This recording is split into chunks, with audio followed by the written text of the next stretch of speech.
Hello everybody, today I'm going to take a look at the surprise entry for game releases this week, I suppose, is Vanguard, the Saga of Heroes from Sony Online Entertainment. This little MMORPG actually released a long time ago and was at that time considered to be one of the best looking MMORPG games on the market. This however hasn't aged well, since it quite frankly looks a lot like Age of, well, not Age, but EverQuest 2. Jesus Christ, I almost said Age of Empires or something like that, or Age of Conan, yeah. No. It looks like EverQuest 2, probably because it uses the same engine. So I rolled a dwarf here, and believe it or not, you start off with this hero armor. I don't really know what's the story behind this. There is a lot of customization options for this game. It launched with basically the predecessor for World of Warcraft's Armory. This game kept track of your achievements in game, took screenshots on your behalf, posted on your profile. Basically it even tracked your loot, I guess, and all that stuff. So it was very advanced for its time. It has a lot of cool systems, like crafting is very detailed and kind of like a big mini game. There's also diplomacy, which isn't in many other MMORPGs. You can build houses, maybe even cities, I don't remember. You can have flying mounts, you can have ships. All those good things. It's a huge world with many classes. Speaking of classes, let's look at the character creation. You have like your three main races, which is Thestra, Kojan, and Qualia. These are just divided by the continents available, which is Thestra, Kojan, and Qualia. Kojan is basically a desert area. Qualia is somewhat of a island area, and Thestra is the mainland, I guess. So you have your basic humans, elves, hobbits, wolf people. What the fuck? And also you have these interesting looking guys like orcs, eyeballs floating in space, smaller guys, dark elves, cat people. What's wrong with your freaking eyes?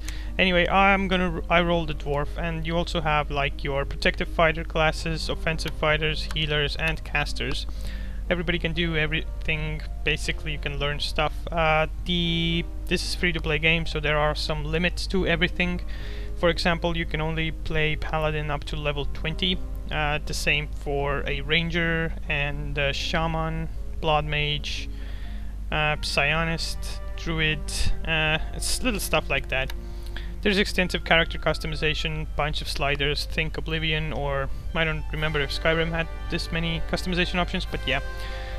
There's also a lot of video interface and all that type of settings, which is all good. The game came out basically with all this, so they haven't added, they haven't had to add a lot of stuff to bring it up to par with MMOs today, so that's really showing off how advanced this game was back then. So why weren't many people playing it back then? Well, there were and there weren't. I bought it when it first came out because it was just such an open, massive world and big and great.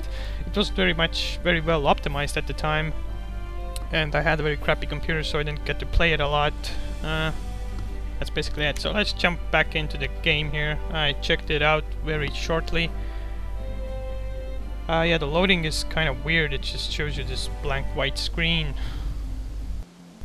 And here we are. Don't be afraid by the looks of it actually looks like, I don't know, RuneScape or something. It's not that bad.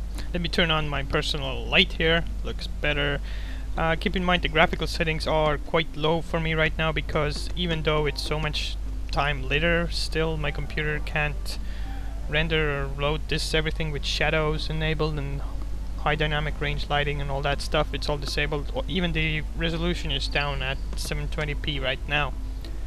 So yeah, this is the game. I'm really sorry for the graphical fidelity and stuff. It's actually quite a gorgeous game with somewhat of a weird artistic style, because I mean, look, it does, even if you turn this up, this guy will still look like D'Artagnan from the Three Musketeers, right?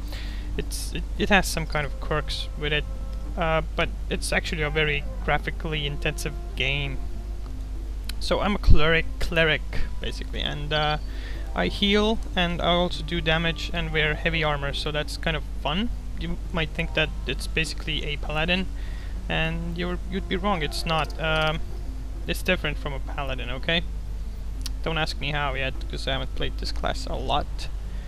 There are two barns outside. Let's just accept these quests. Crafting. Speak with Darren Clender, the Tush crafting advisor. He can be found standing in front of the crafting workshop in Tush, north of the Tush Academy dormitories. Constantly repeat myself. Yes, interesting. So, as you can see, there's this really ugly big become a member sign here, and the in-game cash shop. Item of the day coming soon. You can basically buy gear and stuff, so there's no limit to what you can buy. I'm not even sure right now if it's paid to win yet or not. Still having frame rate issues, even though I've turned everything like a brave down. Adventurer. I can do the diplomacy quest here, which basically will teach you how to do diplomacy. Basically, here you go, parlay part 1. Yeah, no, so speak, no statement selected. Right. Listen then. So he placed his card for me, so I don't have cards right now. Get moving. So I'm not gonna do this right now because it takes a lot of time, and I don't remember. Whoa, where's my armor?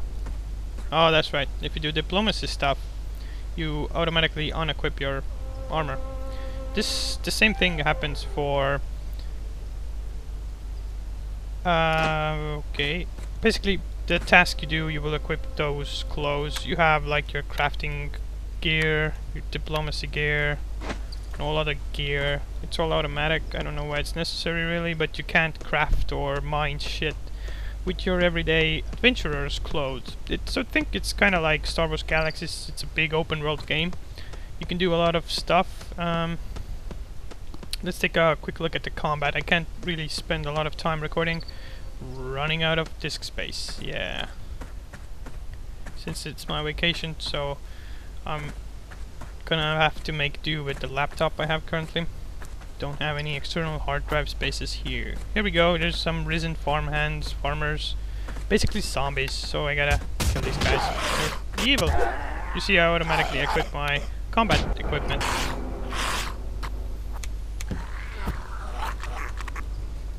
No loot.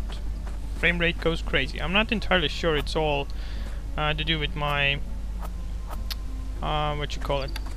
computer, because I kind of feel that it may be a little bit the game's fault as well. I haven't tried playing it without recording yet, so okay, it's early to tell if there's like serious problems with it. I doubt it really. It just requires a media computer to run, so don't expect to be playing this on your you know, netbook. So it isn't actually as easy as it looks. These guys are very low level, so it's easy to kill them. I have to rely on my auto attack quite a bit because I have, very similarly to Star Wars Galaxies, 3 resource bars. We have stamina, mana, and health. And if I run out of stamina, which using these attack things takes, I can't do any special attacks, so I have to rely on basically my auto attack. So you need to manage those things, especially later on. Lots of numbers here. Very laggy for me. I don't really know why it's currently happening. Let's take a look at the world. This is the area that I started in, which is, there's basically a lot of areas available, which I can't do because the this is funny, because the map is actually up there, but I can't move the map because it's out of the screen region. Okay, there are 3 continents. This is one of them that we start off at. Huge area, mostly inland. Then there's also other areas where there's like more islandy stuff, and also a desert area, which is quite cool, I have to say. I remember playing that back in the day. You can chop down whole trees, craft a lot of different cool stuff. Crafting is very extensive. Combat isn't very bare bones either. You can do some crazy stuff with combat as well. But it's basically I wouldn't want to call it a sandbox MMO right away, but it is fairly open, and more so than other MMOs. Also, it's very graphically intensive. If I can't even imagine if you want to turn everything up, what it would look like then. But you know what, I'm gonna have to call it quits now, because I'm sure Counter-Strike Go beta is starting right now or very soon, and I want to be able to get into that stuff as well. So I'll probably do some more videos about this game, because I really liked Vanguard when it came out, and I want to give it another shot, at least, you know, check it out for old time's sakes. Thanks for watching.